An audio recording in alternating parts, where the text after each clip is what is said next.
kiblat. Kalau kita sebut perkataan ni dalam dunia Islam, maksud dia macam dah jelas kan? Tapi, macam mana kalau Al-Quran sendiri sebenarnya ada bagi bayangan makna yang jauh lebih mendalam, lebih peribadi, yang mungkin tersembunyi dalam teks tu? Jom kita siasat sama-sama. Okey, biasanya bila sebut kiblat, kita semua faham ia sebagai satu arah geografi yang tetap menghadap Kaabah di Mekah, betul tak? Inilah pemahaman tradisional yang dah jadi asas ibadah untuk umat Islam di seluruh dunia. Tapi, macam mana kalau Al-Quran sebenarnya bermaksud sesuatu yang sama sekali berbeza? Inilah persoalan utama yang nak kita kupas, satu soalan yang mencabar andaian asas kita selama ni. Mungkinkah ada sesuatu yang penting kita terlepas pandang dalam teks Al-Quran itu sendiri? Baiklah, siasatan kita ni bermula dengan satu kejanggalan, satu anomali. Ada satu ayat yang nampak macam tak berapa selari dengan pemahaman tradisional kita. Dan ia seolah-olah memaksa kita untuk tengok dengan lebih teliti. Cuba kita tengok ayat ni yang ditujukan kepada Nabi Musa dan saudaranya. Firmannya, jadikanlah rumah-rumahmu sebagai kiblat dan dirikanlah solat. Perasan tak? Jadikanlah rumah-rumahmu sebagai kiblat. Kat sinilah mula timbul satu masalah logik yang agak ketara. Persoalannya, macam mana pula beberapa buah rumah boleh jadi satu arah geografi yang tunggal? Kan, kalau kiblat tu cuma arah ke Mekah, arahan ni jadi tak masuk akal. Mustahil rumah-rumah yang berbeza-beza ni boleh jadi satu titik kompas yang sama. Jadi jelas, mesti ada sesuatu yang lebih mendalam di sebalik perkataan ni. Jadi, untuk kita selesaikan teka-teki ni, kita kena kembali kepada kita panggil kod sumber Al-Quran itu sendiri.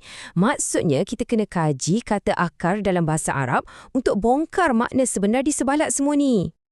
Okey, kata akar untuk kiblat ialah Qaf Ba Lam atau QBL. Lingkungan makna untuk akar ni sebenarnya sangat luas tau. Ia merangkumi idea-idea macam orientasi, menghadap, mengarahkan diri dan juga penerimaan. Jadi, nampak tak? Ia bukan sekadar tentang geografi tapi lebih kepada arah tuju dan fokus. Dan ini mungkin penggunaan perkataan kiblat yang paling kita kenal. Tapi cuba perhatikan betul-betul penekanan dia. Ia tentang tindakan memalingkan dan menghadapkan muka anda. Perkataan Arab untuk muka, wajh, dalam Al-Quran juga boleh membawa maksud tujuan atau niat. Jadi ini bukan sekadar pusing badan, tapi ia tentang mengubah orientasi dalaman kita. Okey, sekarang jom kita tengok satu lagi kata akar yang sangat penting, Sin Jim Dal atau SJD. Inilah akar untuk perkataan masjid. Dan yang menariknya, makna teras dia bukan setakat perbuatan sujud fizikal tu je. Ia sebenarnya merujuk kepada satu keadaan. Keadaan kepatuhan, penyerahan diri kepada realiti, kepada kebenaran. Nak tahu apa buktinya? Tengok ni. Al-Quran sendiri beritahu kita yang seluruh alam semesta ni, bintang, pokok, gunung ganang, malah bayang-bayang, semuanya berada dalam keadaan sajadah atau tunduk. Mereka bukannya buat ritual solat macam kita. Tak, mereka cuma patuh pada aturan alam yang dah ditetapkan untuk mereka.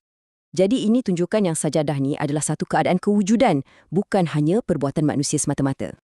Secara ringkasnya, dalam tata bahasa Arab, bila kita ambil akar kata SJD yang bermaksud tunduk dan kita letakkan dalam satu acuan atau corak tertentu, ia akan jadi perkataan masjid. Dan makna perkataan yang terbentuk tu ialah tempat atau keadaan untuk tunduk.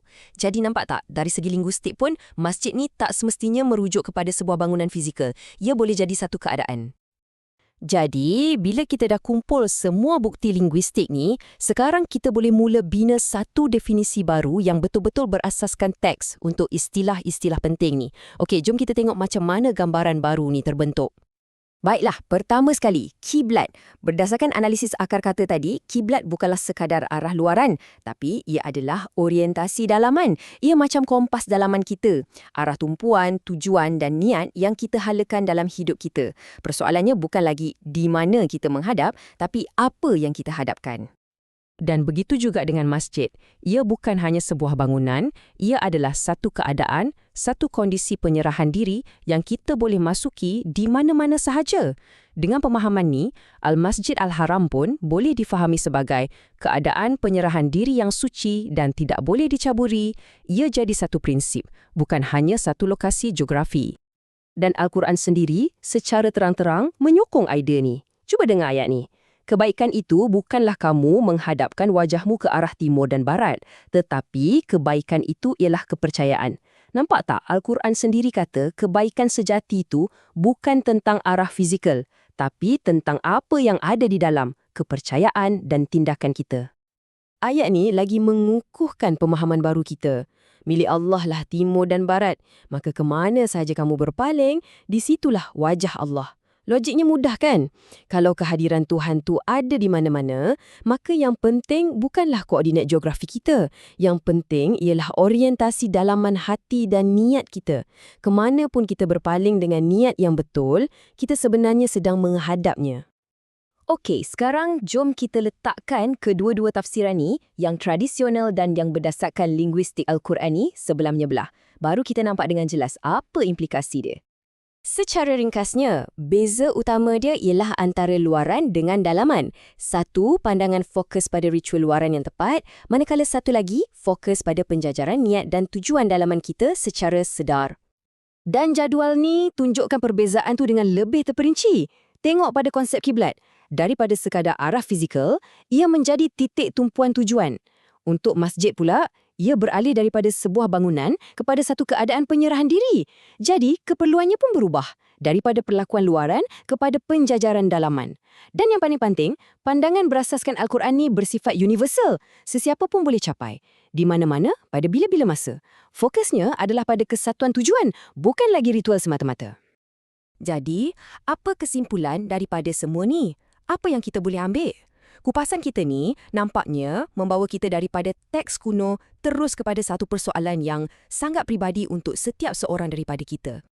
Sebabnya, dah jelas sekarang tumpuan Al-Quran bukanlah pada kedudukan geografi badan kita. Ia sebenarnya tentang sesuatu yang jauh lebih mendalam. Dan inilah persoalan terakhir untuk kita semua renungkan. Kalau kiblat itu adalah kompas dalaman kita, jadi apakah yang menjadi orientasi hidup kita sekarang? Ke arah mana sebenarnya kita halakan tenaga, niat dan tujuan hidup kita? Kerana menurut Al-Quran, itulah kiblat kita yang sebenar.